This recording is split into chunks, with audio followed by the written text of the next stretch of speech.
Today we are working on solving equations, but we're going to take it one step further.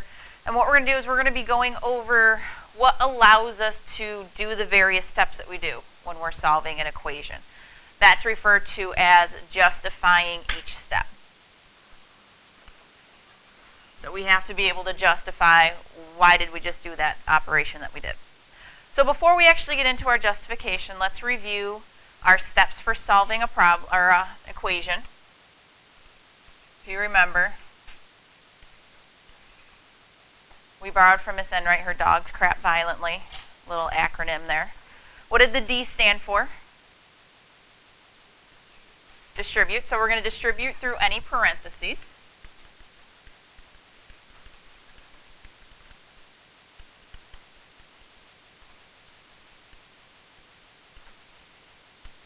Of course, not every problem is going to have parentheses, but if they are there, that is the first thing that we want to do. So like, for example, in the second problem on your problem of the day, you had to distribute the negative sign through your parentheses first. Second one, what does the C stand for? Joe? Combine any like terms. Bless you, by the way.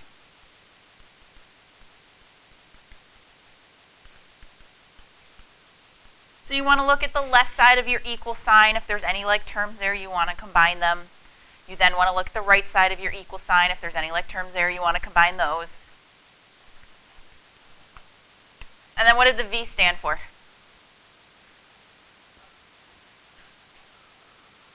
Nobody. Rhymes with variable. Variable. So we want to collect the variable onto one side. So there's two steps here, because you always do first, you're either add or subtract to collect a variable on one side. Sometimes you need to add to subtract the actual letter itself to combine it with another one. Sometimes it's just a number. And then what do we do last? Multiply or divide. So like that first problem in your problem of the day, you should have multiplied both sides times 3 to get your final answer. As I said last time, that's the one a lot of people forget, is when you have x divided by a number, you got to multiply on both sides. So let's take a look at our first example. We are to find the solution, so we need to go ahead and solve it. We need to then justify each step, and we need to check. So we have 3 things we have to do with these problems today. So looking at number 1, do we have anything to distribute? No. So we got to combine like terms. No, they're already combined. So now we just got to collect the variable on one side. So we're going to start by adding 17.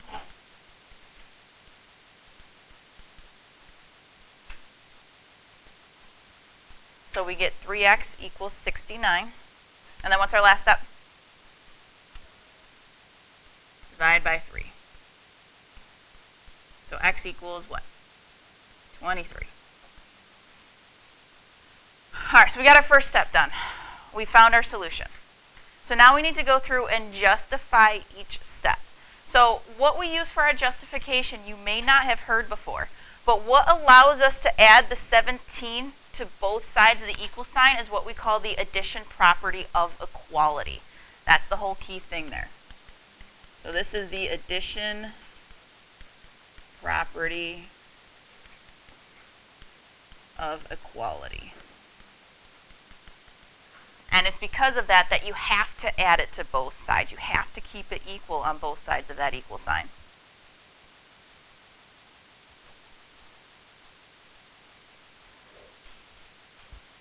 So then the second thing that we did there is we divided by 3 on both sides of our equal sign. So that one was our division property of equality.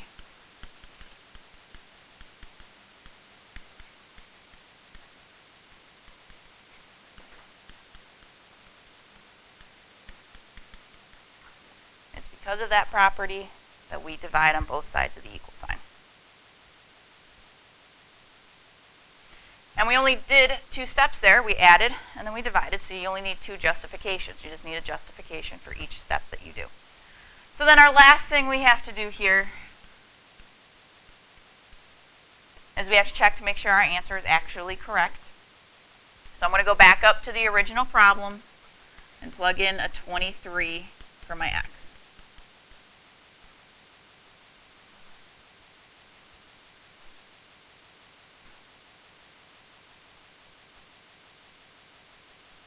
So 3 times 23, what do we get? Minus 17 equals 52. So then what is 69 minus 17? So we get 52 equals 52. So that means we did it correctly.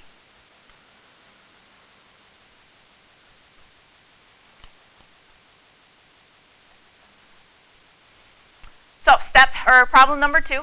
What do we want to do first? I heard somebody whisper. We want to distribute our 3. So that gives us a 6n minus 3. And because we are justifying each step, don't try to do 2 things at once. We do 1 thing at a time. So here we did our distributive property. Our second step would be to combine like terms. So do I have anything on the left side to combine? No. How about the right side? Yeah, we got this 5n minus 2n. So that gives us 6n minus 3 equals 3n plus 3.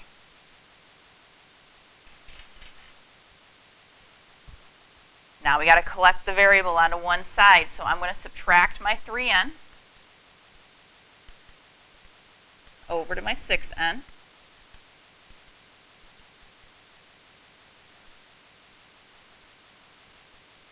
So I get 3n minus 3 equals 3.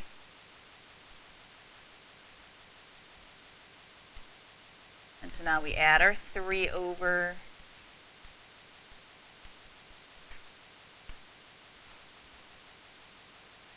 So that gives us a 3n equals 6. And our last step, divide by 3. So n equals a 2.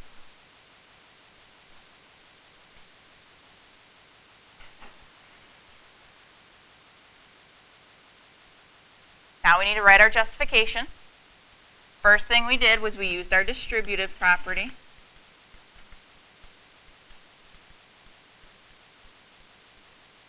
I'm going to shorten that to write distributive prop. Then what did we do next to get from here down to here? We combine like terms. So we write combine like terms.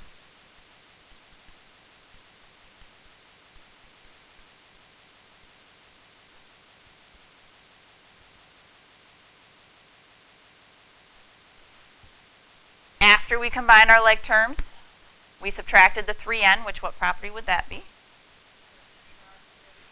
Very good. Subtraction property of equality.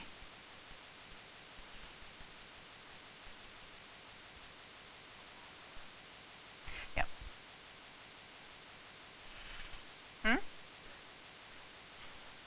But that's what commits it to memory. Writing something 17 times is what commits it to memory.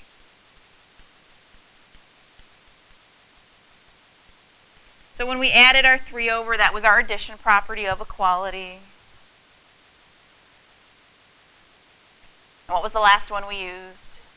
Division property of equality.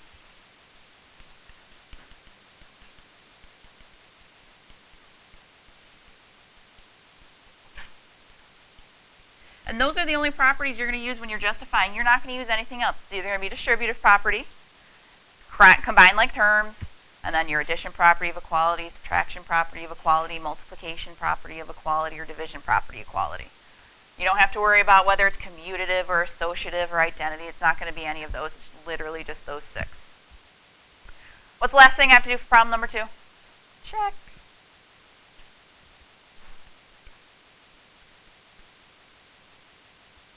I may not have given myself enough room, but we'll see.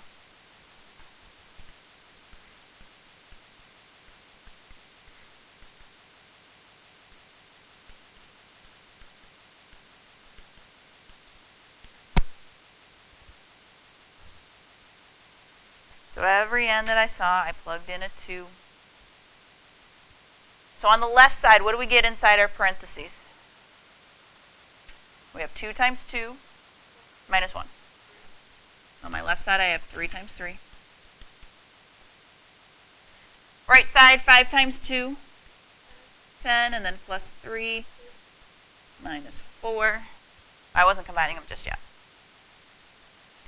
So on our left side we have a 9. Right side we have 13 minus 4 gives us a 9. So it checks out.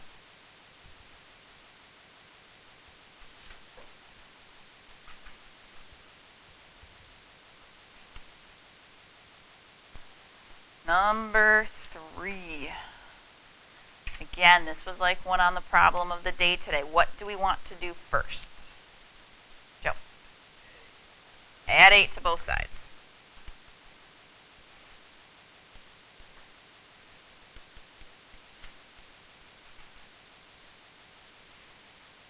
So we get 13 equals x over 7. Again, remember, this means it's x divided by 7. So I want to multiply it times 7.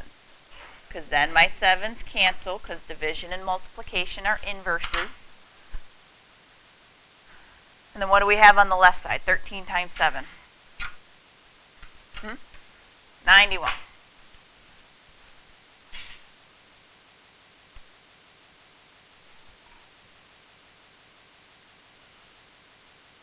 So let's write our justifications. First one, addition, property of equality. Very repetitive.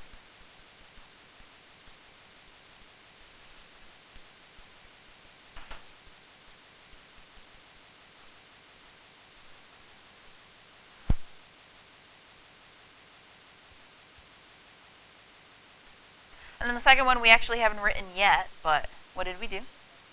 Multiplication, property of equality.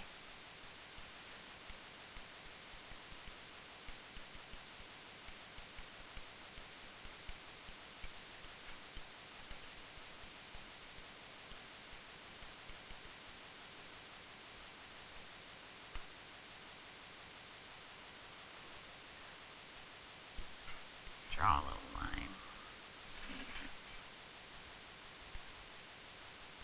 And if you haven't already done so yet, go ahead and do your check. Plug 91 in for x. Let's see if it works.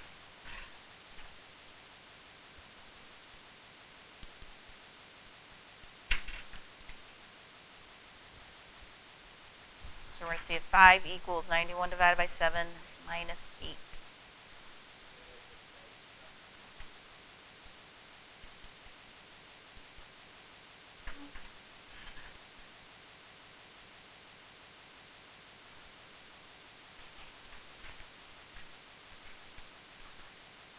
And it should check out. We did do that one correctly.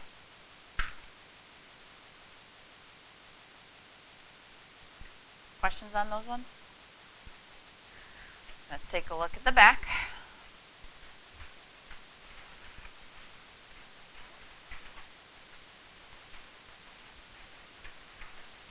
Now we do have some situations that happen where there isn't a solution at all.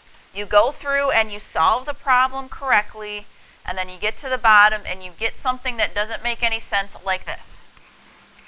Your variables cancel out altogether. You're left with like 35 equals 6. Well, does 35 equal 6?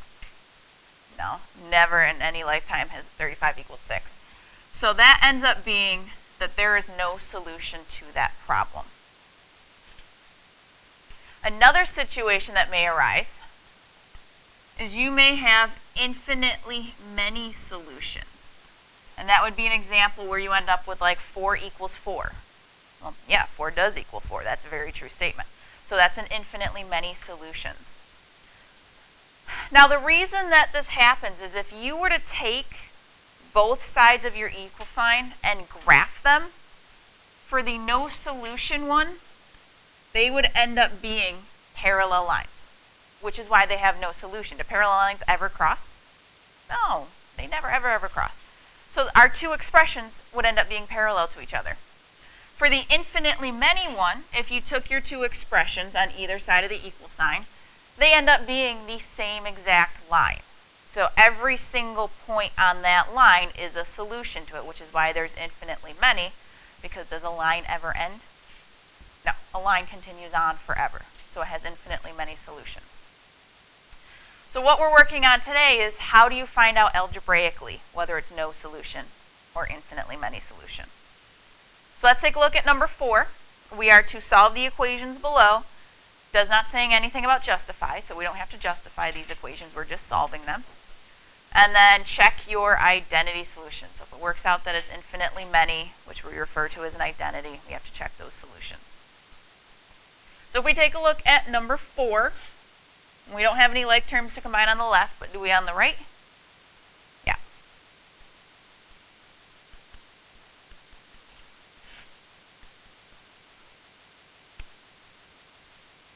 So when I combine them, on my right side I have a 9m plus 5. Negative 3 plus 12 gives us 9. So next I would try to get my m's together. So if I subtract 9m, they cancel on both sides of my equal sign. And all that's left is negative 4 equals 5. Which does negative 4 equal 5? No. So we put a little line through our equal sign. Those are not equal. Negative 4 does not equal 5. And you have to make sure you write the phrase, no solution.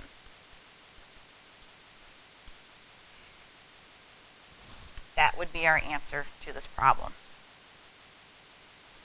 Again, if I were to graph the left side and then graph the right side, they would end up being parallel lines, which is why there's no solution. So we'll take a look at number 5. What do we need to do first in our quest to solve number 5? I heard somebody whisper, distribute. So our left side stays as 2a plus 3. That does not change. Right side, 1/2 times 6, 3. 1/2 times 4.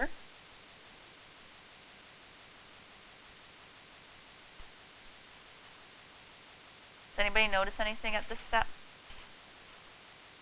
Yeah. What do we notice? Aren't sides exactly the same? Yeah. They are exactly the same. 2a plus 3. If I rearrange my right side, I have 2a plus 3.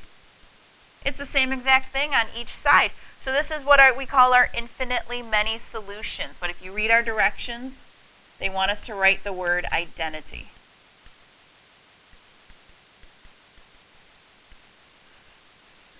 We didn't have to keep going. It's exactly the same, so it's an identity.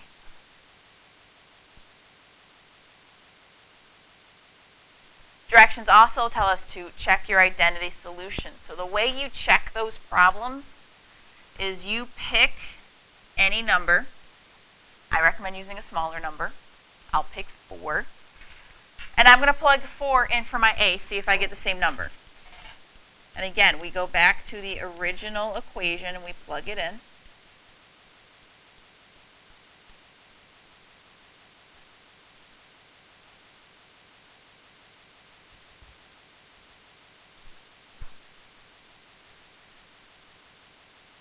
So I get, let's see here, 8 plus 3 is 11. And then 1/2 times 16 plus 6 is 22. So I got 11 equals 11. Any number you pick, you should get whatever equals whatever. If you picked a different number, that's fine.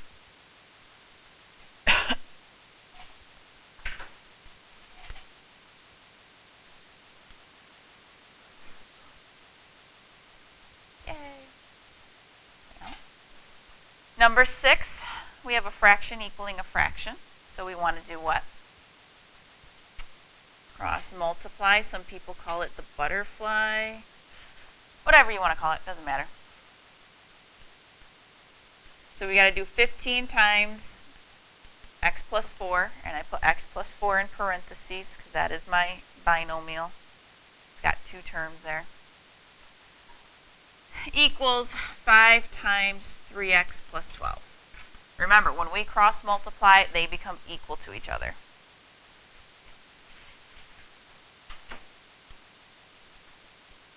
So we want to distribute. When I distribute my 15, I get 15x plus 60.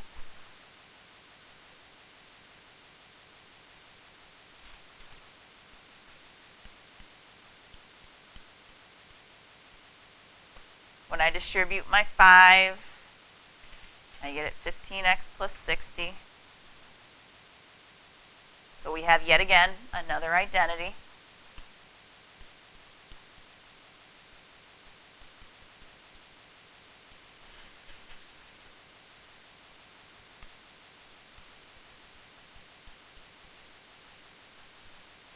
So since it's an identity, we have to pick just any number to check it.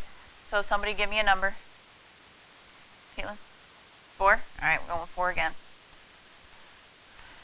So 4 plus 4 over 5. We're going to see if that's equal to 3 times 4 plus 12 over 5.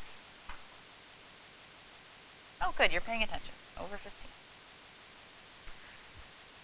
So 4 plus 4 gives me 8 over 5. Over on the other side, 3 times 4 plus 12 gives us 24 over 15. Can I reduce 24 over 15? How does that reduce to? 8 over 5. So I have 8 over 5 equals 8 over 5. And that checks out. Do you guys know how to reduce fractions in your calculator? Yeah? Some people know? Here, we'll pause for a second. Let's try it. All right, last problem in our notes. Let's take a look at number 7. What do we want to do first? We got some distributing of a 2 and a 3/4.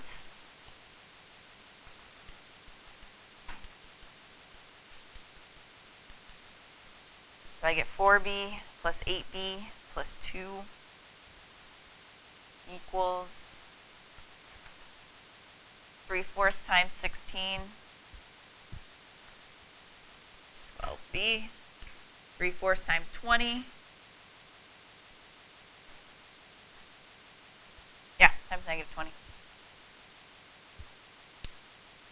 Should get negative 15.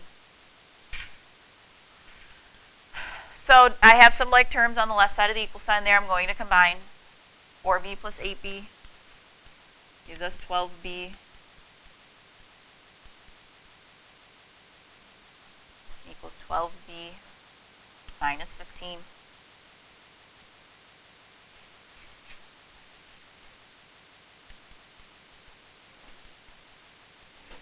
So I try to get my b's together, and I'm left with 2 equals negative 15. Which does 2 equal negative 15? No. So this is our no